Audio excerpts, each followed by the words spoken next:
Hey everybody, and welcome to a Q&A for the 2025 San Francisco Independent Film Festival. Thank you for being here. We are going to do the Q&A for, tell me if I'm pronouncing this correct, Traumnovelle. Traumnovelle. Correct. Traumnovelle. With our director. Thank you for being here, Florian. Florian, how do you pronounce your name correctly? Yeah, the German pronunciation would be Florian Frerichs, but you can say Florian Frerichs. That's fine with me. I will do my best. I am Jason Wolos, calling in from San Francisco. Where are you located, Florian? I'm in Berlin, Germany. Thanks for joining us. Well, So first thank off, you for having me. yeah, it's a pleasure. And it's a pleasure to get to watch this fascinating film and to congratulate you on not only getting in our film festival, but making this movie. Well done. Well, thank you. It only took 6 years of my life so far. By chance, is this a first film, another film? How many films have you Well, made? it's actually the first feature film that had a somewhat decent budget. I did a feature film before that, but it was like super, like no budget or very, very low budget. So it's the first feature film where I could afford a couple of things. Nice. Well, it looks like millions of dollars, whatever the budget is. It looks fantastic. Thank you, thank you. I mean, and so let's just kind of segue to that. I have many questions. I could talk for hours on this. This will only be maybe a 15 to 20-minute interview. But how'd you get such great production value and great locations? And I may think you may have even won an award for production design somewhere along the way. Yeah, we did. Well, it's even if you look at my short films from very early on, it like the production value was always like the biggest thing for me. I want my films to look, like sufficient, decent international movies. So I put a lot of effort into that, and I squeeze the best production value out of every dollar that we have. Wow. If you want to ask, the budget was 1 million euros. So it's a decent budget, but still a relatively low budget. And Well, as we know in filmmaking, there really is never enough money, no matter what the budget, right? I mean, absolutely, yeah. uh, But so let me so quickly you, put this on Do Not Disturb sure. because I already just received a WhatsApp or something. All right, I get it. So how difficult was it to, you shot this in Berlin? Looks Yes. fantastic. How did you get these wonderful shots, wonderful locations? As a matter of fact, when I wrote the script, I wrote the script with the locations in my mind. I was born and raised here. We shot most of it in our neighborhood. And then when the script was finished and I was starting to get finance together, COVID happened. Hmm. And we shot this like,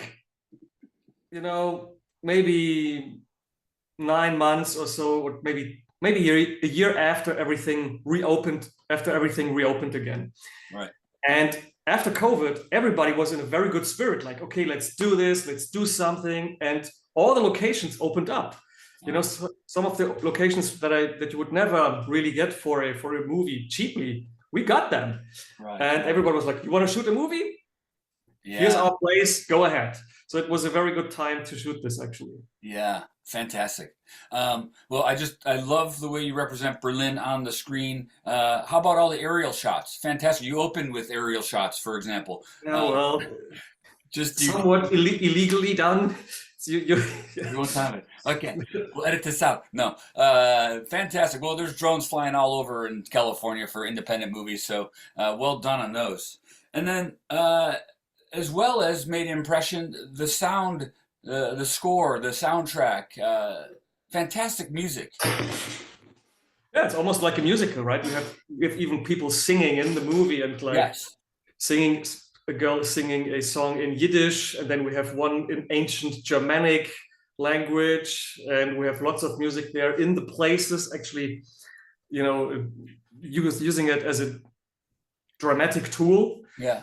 not just as in the background or something. Yeah. Yeah. It's fantastic. And we have some fantastic Berlin artists in there.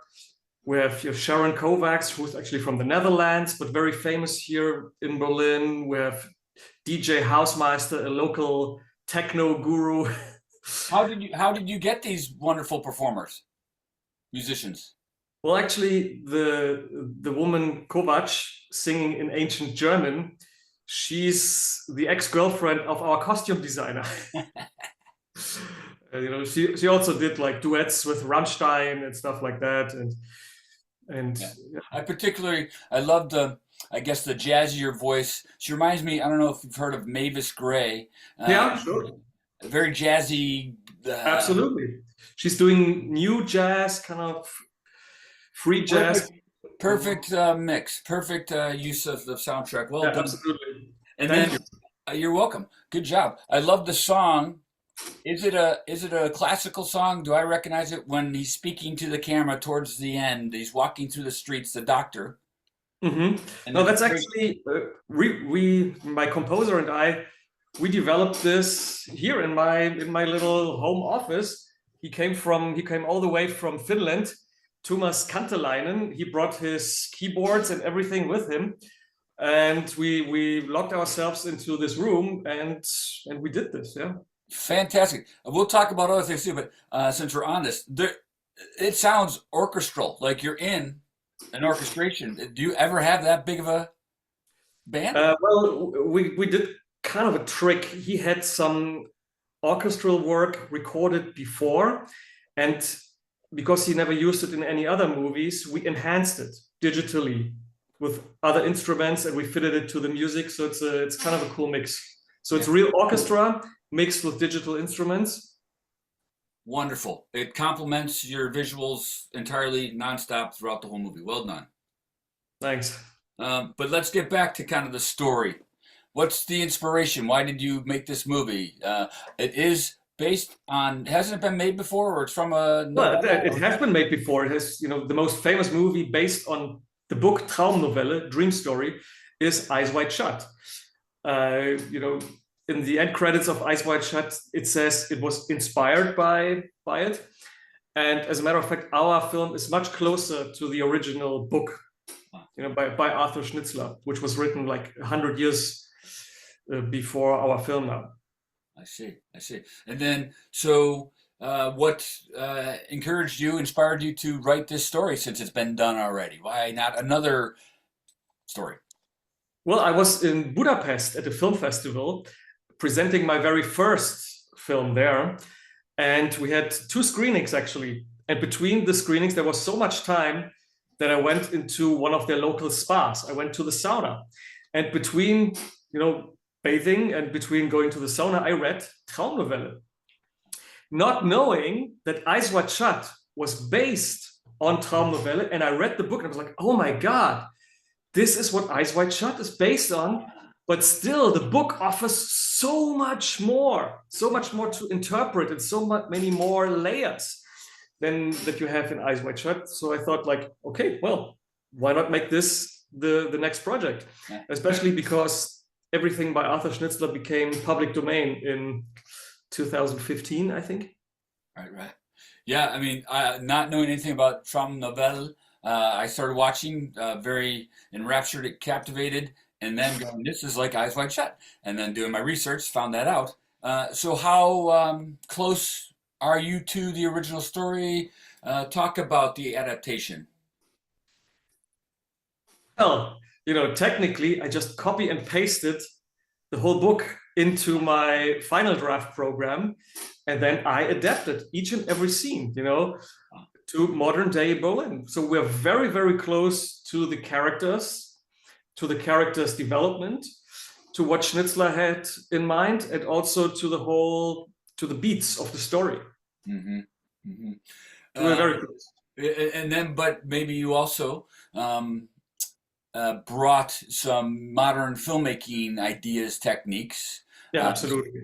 Specifically thinking of, let's say, the animation sequence, if you will, if you want to call it animation. Are you calling it the animation sequence?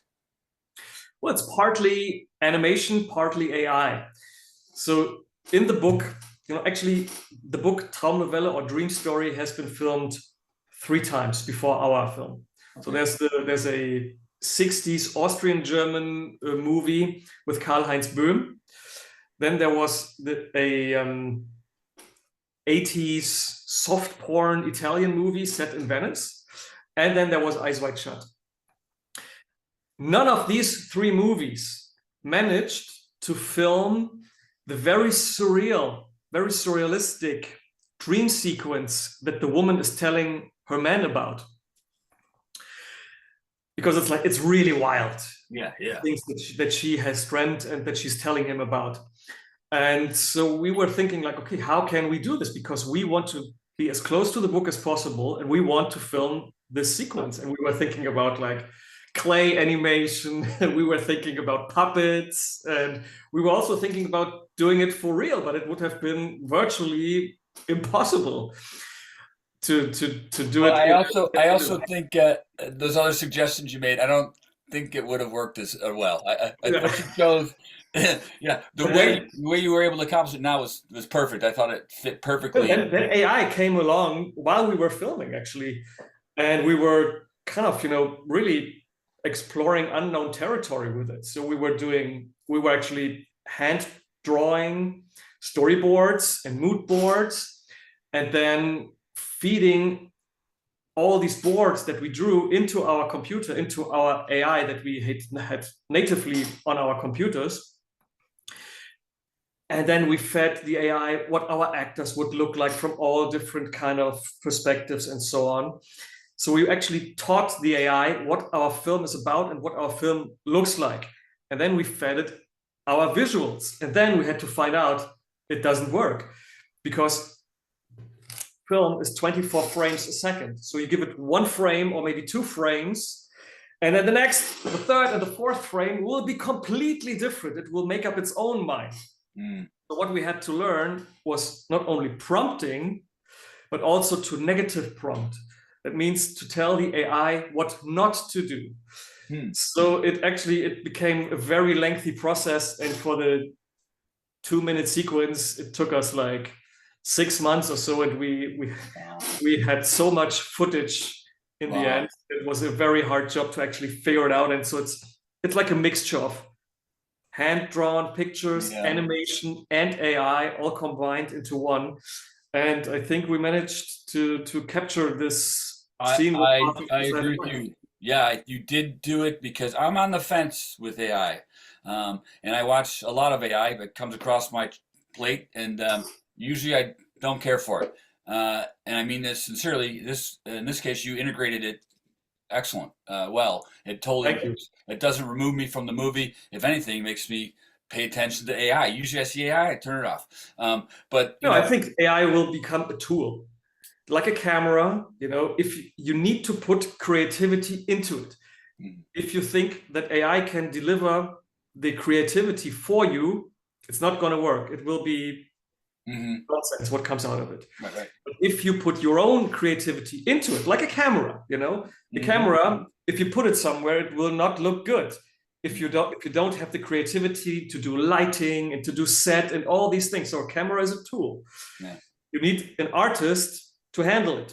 And I think it's the same for AI. Right.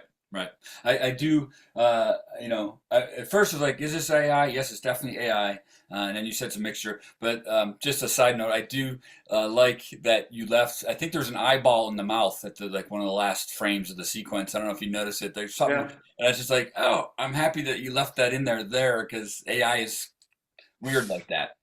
Exactly. Yeah. So the movie opens with the child reading Giuseppe Verdi, a mass ball, or the mass ball, or the mass ball, yes. Right. Now, have you never read that? But then we see posters of the mask, and then they go to the opera, or they go. So talk about that. Is that in the book just like that?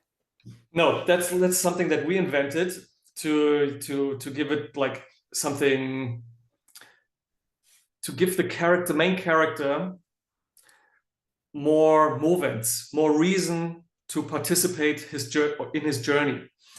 He starts talking to his kid about the opera that they want to go to, and then the movie ends with them in the opera. So we have like a bracket around the whole thing. And at the same time, when I read the libretto of the Verdi opera, I thought that there are many similarities to Schnitzler's Traumnovelle. The whole thing about, what do you call it? Self-fulfilling prophecies. Yes. That's very much in both books. So I thought it could be a nice blend, so that when this character is consumed with his own dreams and thoughts that he imagines himself inside that opera. Yes. Because he's an opera fan. Yeah. Yeah, it's a nice structural device you added. I think it gives it a lot of backbone and story structure. I like that. Let's talk about now also your actors, your performers. Let's start with the lead, the doctor. Jacob, was that his character's name? Yes, that's his character's name. Excellent performance. How was working with him? Well, you know, he's Nikolai Kinski. He has a very famous dad, Klaus Kinski, and he has the talent and the ability of his dad, but not the persona. He's very, very charming. He's a very nice person, and he comes to set very much prepared. He's an absolute pro. It worked perfectly with him, and I was very happy to be able to work with him. It was, yeah, perfect relationship. And how did you happen to acquire such a wonderful cast? What was the casting process like?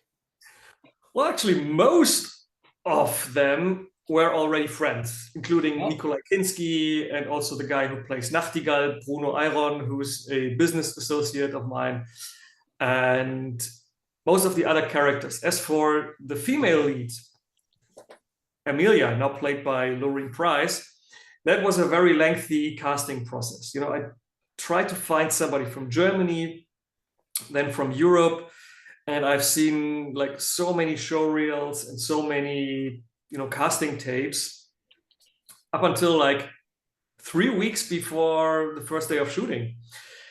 And I was already pretty much depressed that we didn't find somebody who was like really perfect. And then one of the other actors suggested Lorraine. Take a look at Lorraine. I've never heard of her. She had starred in a couple of TV roles and stuff like that, smaller parts. And she sent me a tape. And I was like, it's her. We got her. Bring her over. Yeah, cool. And what about... She's actually from LA. Oh, wow. Oh, cool. What about, I thought also, just, you know, every character was casted perfectly, I thought. You know, even the, let's say, whatever you call it, the queen mistress, the head of the ball. Talk about who that actress is. She was scary, wonderful. That's actually Sharon Kovacs. That's the singer. Yeah. he's the famous jazz singer. And if you listen closely, that's actually, maybe you should show that part of the interview after you've shown the film. Yeah. In the first part, we hear her on his iPod, and she sings about the things that are about to happen to him. Oh. So it's, again, the self-fulfilling prophecy. Yeah, Maybe this whole thing is a dream. Because he listened to that song, all the other things are happening in his mind. Far out. Wow. You know, most people, for all intents and purposes, will have seen your movie and then they're watching this. But with this interview too, and with how wonderful your film is, it's worth rewatching to go pick up these things. So exactly. I'm going to go watch it again. That's a good trick, you know, buy tickets. Yes. Excellent. Well, we have time for just a couple more questions. Then, you know, at the end, what do you think? What I'm thinking about at the end, I love the quote. Is it in the book or not, or did you come up with it? The husband and wife are at the table or something like that, and they're grateful. Be grateful that we are awake. I love that quote. That's from the book, yes. It's fantastic. I love that you ended there, and it's a nice reminder for me. I think it's to live in the present and be awake. What do you think? We should be grateful, you know, that we What do you complain so much all the time, but be grateful that we're living in such great times. Everybody's complaining left and right and center. And then right. And then there are real challenges like the fires in LA where that's when it's, you know, difficult as opposed to complaining about discomfort or, you know, inconveniences like running late or whatever. What do you hope people get? What do you hope audiences take away from watching your movie? Well, first of all, I want them to be entertained. You know, I didn't want this to be a 100% art house movie. You know, I don't want to bore people. You know, I mean, there are many European art house films out there that like oh, when is it over? So we put all the juicy stuff in there. There's some horror elements, some thriller elements. It's also very erotic, I think. But at the same Yeah, time, there's always depth to it. We don't do all these things for its own purpose. We use them as tools yeah. to tell a story, to tell also about the psychology of this couple, and also to make a comment about our current state of the society. But at the same time, we want to entertain. Yeah. I love that the couple doesn't end. They don't divorce. They don't break up. Yeah, it's a happy end. Yeah, it is. Even though, Again, we should only air this after the movie. yeah, yeah. I mean, I appreciate that. It's like, even with all the struggles and the growth and the coming and going, they communicate. Exactly. Um, yeah, well, your film is wonderful. I cannot wait to see it on the big screen. I, of course, screened it on the laptop, and that doesn't Okay. do it justice. But I was captivated all along the way. You did a great job. And let me Thank just you. add one more point or question: the editing. Talk about that because it's tight. The ending. The editing, like it's well edited, very tight. Well, I edited myself right here on this very computer that I'm sitting in front of now. Wow. Did you Like get with Da Vinci. did you get worried that like did you have any fresh eyes come in to give you some Yes. feedback or Yes, I were have. you too close to the material? Absolutely. Yeah. No, I mean, I'm that kind of director who already shoots for the edit. Mm-hmm. So I don't mess around on set. Okay, can we do this extra shot? Blah blah blah. I have the edit already. I don't have a shot list. I have an edit list as well with me.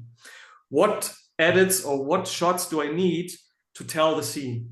Okay, so that's what I shoot first, and then if I still have time, I can do extra shots. So you're really well prepared on Well, you paper. have to be. If you shoot a movie with that production value for $1 million, then you have to be very much prepared. There's no time to mess around. Yeah, yeah. How long was your pre-planning stage?